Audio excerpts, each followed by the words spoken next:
এখন থেকে আপনি কারো মেসেঞ্জারে যদি আপনার কোনো ছবি বা ভিডিও যদি আপনি সেন্ড করেন, শুধুমাত্র সে একবার দেখতে পারবে, দ্বিতীয়বার সে দেখতে পারবে না, অথবা সেই ভিডিও বা সেই ছবিটা কিন্তু সেই স্ক্রিনশট দিয়ে রাখতে পারবে না।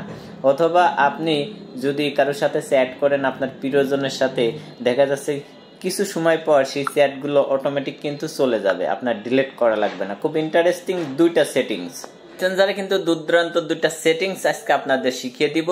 এই দুইটা সেটিংস যদি আপনি শিখে রাখেন আপনার অনেক উপকারে আসবে। অবশ্যই মেসেঞ্জারটা যদি আপনার আপডেট দেওয়া না থাকে আপনি আপডেট করে নেবেন। আপনি যে আইডিতে এই কাজটা করবেন সেই আইডিতে আপনি ক্লিক করবেন। ক্লিক করার পরে দেখা যাচ্ছে আপনার এখানে আইকন আছে, সেই আইকনে ক্লিক করবেন। ক্লিক করার পরে আপনি এখান থেকে চলে যাবেন টাইপিং ইন্ডিকেটর, এটার উপর আপনি ক্লিক করবেন। এটা যদি আপনার বন্ধ থাকে আপনি এটা জাস্ট অন করে দিবেন। অন করে দিলে কি হবে, আপনি যখন এই আইডির সাথে আপনি চ্যাট করবেন তখন কিন্তু আপনার এই চ্যাটগুলো নির্দিষ্ট টাইম পরে কিন্তু থাকবে না।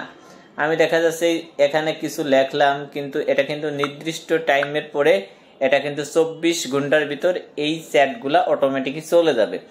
আপনার প্রিয়জনের সাথে যদি আপনি চ্যাট করেন, সেই চ্যাটগুলো যদি অন্য কেউ দেখে ফেলে, আপনি কিন্তু এই সেটিংসটা যদি অন করে রাখতে পারেন তাহলে কিন্তু কেউ সহজে আপনার সেই চ্যাটগুলো দেখবে না। নির্দিষ্ট টাইম পরে কিন্তু এই চ্যাটগুলো অটোমেটিক চলে যাবে। এরপরে যে সেটিংসটা সেটা হচ্ছে, আপনি যদি কারো কাছে কোনো কিছু পাঠান, সেটা হতে পারে আপনার পিকচার বা গুরুত্বপূর্ণ ডকুমেন্ট, হতে পারে সেটা ভিডিও, সে কিন্তু জাস্ট একবারই দেখতে পারবে, কিন্তু সে চাইলেও কিন্তু ডাউনলোড করতে পারবে না এবং স্ক্রিনশট দিতে পারবে না। খুব ইন্টারেস্টিং একটা বিষয়। এই আইডিতেই মনে করেন আমি একটা ছবি জাস্ট পাঠাবো, এই ছবিটাই আমি পাঠালাম। এখানে পাঠানোর আগে আপনার এডিটের উপর ক্লিক করতে হবে। ক্লিক করলে এখানে লেখা পেয়ে যাবেন যে এইচডি অফ, এর পাশে লেখা আছে 1, এটা কিন্তু অফ। জাস্ট আপনি এটা ক্লিক করে দিবেন, অনস করে দিবেন, ভিউ অনস। এখন যদি আপনি সেন্ডে ক্লিক করেন তাহলে কিন্তু সে শুধু এই ছবিটা একবারই জাস্ট দেখতে পারবে, দ্বিতীয়বার চাইলে কিন্তু দেখতে পারবে না এবং স্ক্রিনশট দিতে পারবে না। এটা যদি আমি সেন্ড করে দিই, এ শুধু একবারই কিন্তু দেখতে পারবে, দ্বিতীয়বার কিন্তু দেখতে পারবে না। দেখেন এখানে কিন্তু এটা বৃত্ত আকারে চলে যাইতেছে, যখন সেন্ড হয়ে যাবে তখন কিন্তু দেখতে পারবেন এটা পুরো বৃত্ত আকারে চলে গেছে।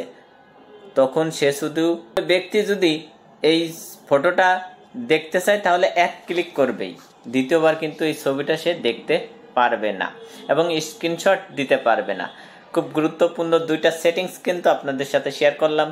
একটু ভালো লেগে থাকলে অবশ্যই ভিডিওটা শেয়ার করে দিবেন, আর যারা নতুন অবশ্যই আমার চ্যানেলটা সাবস্ক্রাইব করে সাথে থাকবেন, তাহলে খুব সহজেই কিন্তু এরকম ইন্টারেস্টিং গুরুত্বপূর্ণ ভিডিও আপনারা সবার আগে কিন্তু পেয়ে যাবেন।